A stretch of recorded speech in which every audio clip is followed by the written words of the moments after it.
సద్గురుదేవులందరి పాదపద్మములకు నమస్కరిస్తూ, అలాగే దయానంద నాగుల వెంకటేశ్వర స్వాముల వారి పాదపద్మములకు నమస్కరిస్తూ, ఇక్కడ ఆశీనులైనటువంటి ఆత్మీయ గురుబంధుజనులందరికీ మా యొక్క ద్వాదశ వందనములు.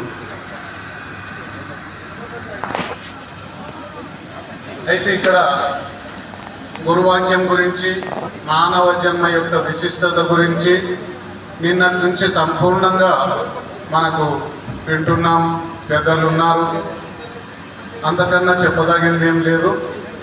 అయినా ఇంత మహత్కార్యము మొట్టమొదట కూడా మేము కూడా వాట్సాప్లో చూసి ఇంత ఘనంగా జరుగుతుందని మేము అనుకోలే.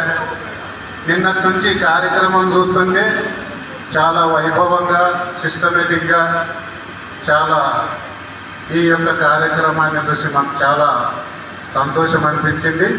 ఇంకా గురువాక్యం అంటావా, ముఖ్యంగా ఇక్కడికి మనం రావడం నేనెవరిని, నాకు మూలమేమి అనే ఆ వివేక జ్ఞానం ఎవరికైతే కలిగిందో వాళ్ళే ఇటువంటి కార్యక్రమానికి మనం రాగలుగుతాం. అందుకొరకే దుర్లభం మానుషం దేహం వివేకం అతి దుర్లభం అన్నారు పెద్దలు. ఏమి వివేకం అంటే నేనెవరిని, నాకు మూలమేమి, మూలం లేనట్టి విధానం అంటే ఎటువంటిది, ఈ పుట్టుచావులకు మూలమేమి, నాకు దుఃఖం కలిగింది ఎక్కడి నుంచి కలిగింది, పుట్టినా నేను భ్రాంతి, మరణిస్తున్నాననే భయం కలిగినందుకే నాకు దుఃఖం కలిగింది. ఆ దుఃఖ నివృత్తి ఎట్లయితుంది? శాస్త్రాలు చదివితే అవుతుందా, తీర్థయాత్రలు చదివితే అవుతుందా అంటారంటే జపో తపో తీర్థో యజ్ఞో దాన దయోచ గురుతత్వ అవిజ్ఞాయ సర్వం వ్యర్థం భవేత్ ప్రియం అన్నారు. మరి ఏం చేసినా కాదంటాడు. దేనివల్ల అవుతుంది అంటే ఒక సద్గురుమూర్తి తప్ప.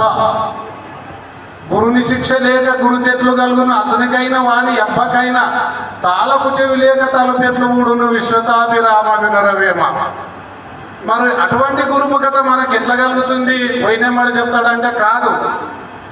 నరుడు గురుని చేరి 4 సేవలు చేసినేమి నిజము చెప్పునయ్యా చెప్పగానే మాయ చెప్పుడు చల్లారు అఖిల జీవ సంఘ ఆత్మలింగ. దీన్ని 4 శుశ్రూషణములు లోలతగా వించుకొనొచ్చు లోకాతీతం ఆలోచించి గురునిచే ఈ లోకము తోలి విడువు ఇంతే చాలనన్నా నీతో కూడా ఇది మరువాకన్నా, నీతో కూడా ఇది మరువాకన్నా. ఇక్కడ ఏమంటాడు? నీతో కూడా ఇది మరువాకన్నా. కీలు తెలియని చదువు చాలా చదివెందుకు, కీలు తెలియని చదువు చాలా చదివెందుకు, చాలించి నీ విట్టి కీలు తెలిసి జీవేని ఇంతే చాలన్నా. ఏ కీలు తెలవాలా అంటాడు. గురుముఖత మనము చతుర్విధ శుశ్రూషలు చేసి త్రివిధ దీక్షలను పొంది చివరికి నేనంటే ఎవరినంటే ఆ యొక్క నా స్వరూపాన్ని, దేవుని స్వరూపాన్ని గురుడు మనకు తెలియజెప్పినప్పుడు దేవుణ్ణి నిన్ను ఎరగవు నీవిప్పటికెట్టివాడు నే తెలిపేదానే పద్ధతిగా, చూపరా అనేది చూపిస్తేనే పద్ధతిగా, అటువంటి స్వరూప నిశ్చయ జ్ఞానం మనం కలగజేసినప్పుడు తన్ను తాను తెలుసుకున్నది బ్రహ్మము. అటువంటి బ్రహ్మం జరిగితే నన్ను సంతోషిస్తుంటే అయిపోయిందా, జన్మరహితం అయ్యిందా అంటానంటే కాలేదు అంటాడు. అచింత అవ్యక్త రూపాయ నిర్గుణాయ గుణాత్మనే సమస్త జగదాధార మూర్తియే బ్రహ్మణే నమః. నీకు ఎంతవరకు అందిందో అంతవరకు అందినదంతా ఆవరణంతో కూడుకున్నది. నీ జ్ఞానానికి అందింది కాబట్టి ఇంకా నీకు మూలం ఉంది అని ఆవరణము ఆకాశము నిరావరణము అచలం అనుచు అనేది మహాత్ములు.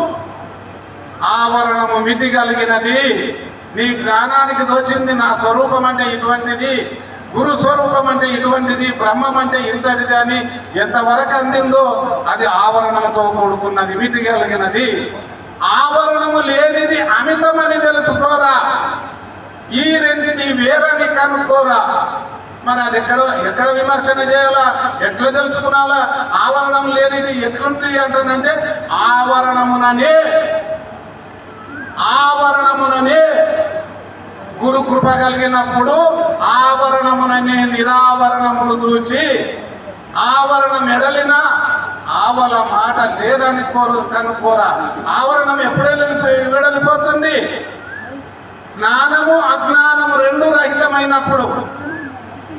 అందుకొరకే జాలమమ్మ అంటుంది, జ్ఞాని అనుట కనరాదమ్మ అజ్ఞాని అనుట కది లేదమ్మా, జ్ఞానములోనొక్కటియు తానుగాక శూన్యానికి మీరిన అని ఈ పద్ధతిగా మన పెద్దలు మనని అటువంటి స్థాయికి అటువంటి స్థితికి తీసుకుపోతున్నారు. కాబట్టి ఇది ఎంత చెప్పుకున్నా తక్కువనే. పెద్దలు చాలా మంది ఉన్నారు.